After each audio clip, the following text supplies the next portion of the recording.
Hey, my name's Dave. Welcome to my house. Check it out. I have some super glue on my elbow. That kind of sucks. Anyways, I just finished reading The Wheel of Time. I've been reading this series for years and years and years at this point. And right now I've got just a bunch of thoughts and feelings and just, questions happening. This is like skull blender. Got a little bit of a brain smoothie going on.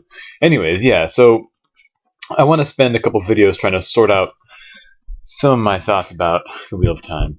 But I figure before I get into the nitty-gritty kind of details of that, I want to just give you a little bit of context for where I'm coming to the series from. Because I'm not unbiased. I have a lot of background with it. So yeah, I started reading these books when I was, yay big, and that's not a penis reference. This is a height.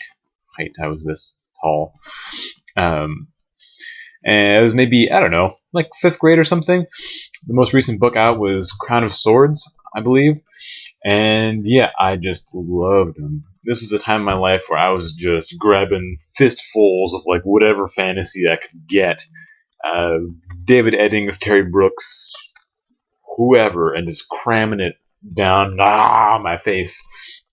And Wheel of Time, Robert Jordan sort of became the pinnacle of that. I loved the huge size of them. I loved the sort of endlessness of the series. They felt a little bit more accessible to little adolescent Dave than something like Lord of the Rings, which I read and enjoyed, but have only gotten more into as the years have gone by. It felt a little more grown up than something like Chronicles of Narnia, and so it just really hit the sweet spot.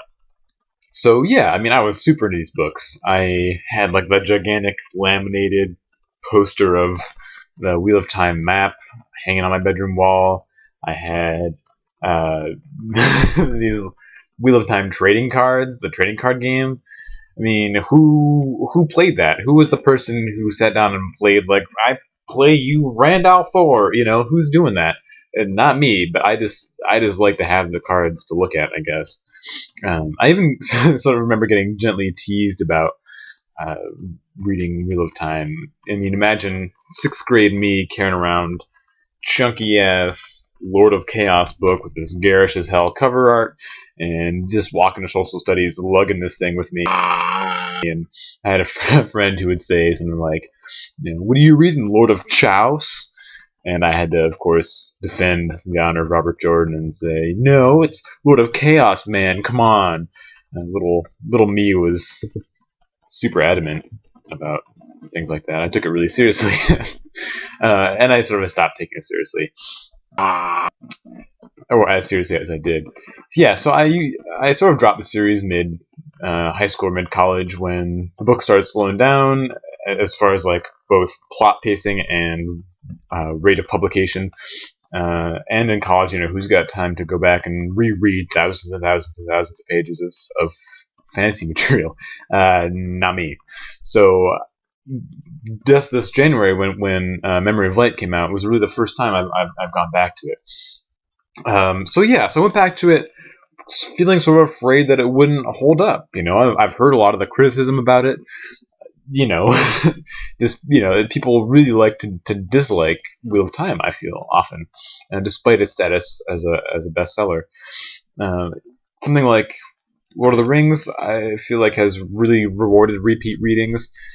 Something like Chronicles of Narnia or Chronicles of Prydain, I can appreciate in the context of them being children's books. But I didn't know if Wheel of Time would really fit into either of those models. So, yeah, between this last Christmas, and now, like a few days ago, I really have read almost nothing but Wheel of Time. I just shotgun the whole series. It's like a literary juice cleanse. Not that I've never done a juice cleanse, so maybe I don't know. But I've heard that a juice cleanse, sort of those kind of like fasts, leave you with really euphoric highs and really bummed out lows. And this ended up being sort of the same way. My initial impression was kind of a low. Like, for example, just the first book felt a little flat in a number of ways. A lot of the initial dialogue seemed a little bit exposition heavy. You know, he was trying to do all his world building. It felt like just in conversations like, oh, what is a Trolloc? Who are the Forsaken?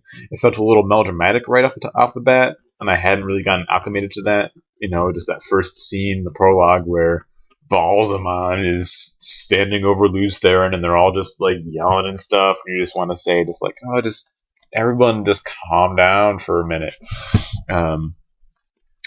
And the characters felt a little bit two-dimensional early on. They felt sort of like they each had their adjective-noun pairing, you know?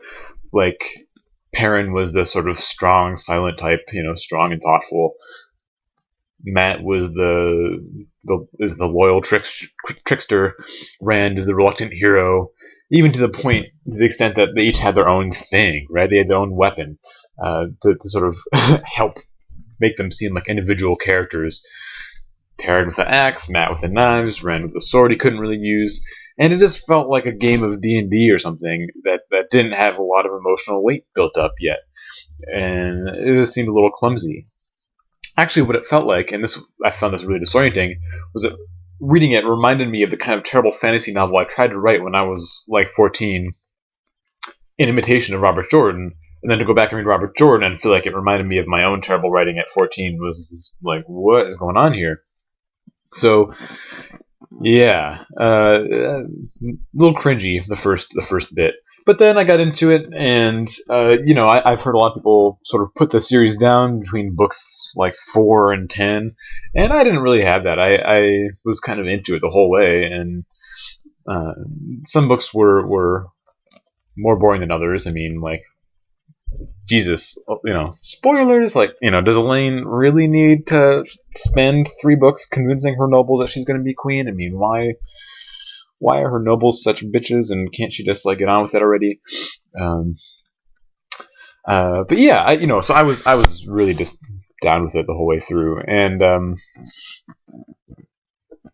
there was some real highs, with some real emotional highs. Like, for example, the one that really stood out to me in the last few books was the moment where, spoilers again, in case you're not aware, this is all going to be full of spoilers, where Rand is kind of breaking out of his being a dick mode, and just sort of breaks down weeping and hugs his father Tam. And that sounds a little cheesy as I'm saying it now, but in the moment, it felt like a real emotional payoff. So, anyways, a lot of highs and a lot of lows, and the end result being that my impressions are super complicated, right? It's not just like, here's a 10 out of 10 book series I can recommend to you to read, and I don't really mean this as a review. I just want to sort of sort out my impressions and questions that I have about this. For example, something I want to talk about maybe in the next video is the role of gender in this series, which seems really deliberately done, and on one hand a little bit interesting, on the other hand it kind of bugged me. It kind of seemed problematic and also a little, wince worthy pretty often. The use of power, for example, is way different than in something like Lord of the Rings.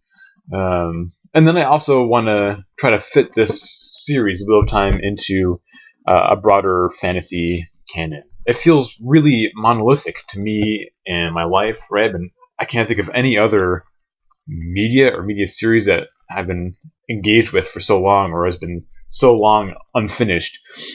And I want to try to pin down where it fits in everything else between Lord of the Rings and, maybe George R. R. Martin or something. So that's where I'm going with this. And if you're interested, I'll be posting those videos up in a little bit. So anyways, yeah, thanks for hanging out and listening, and I'll see you on the next video.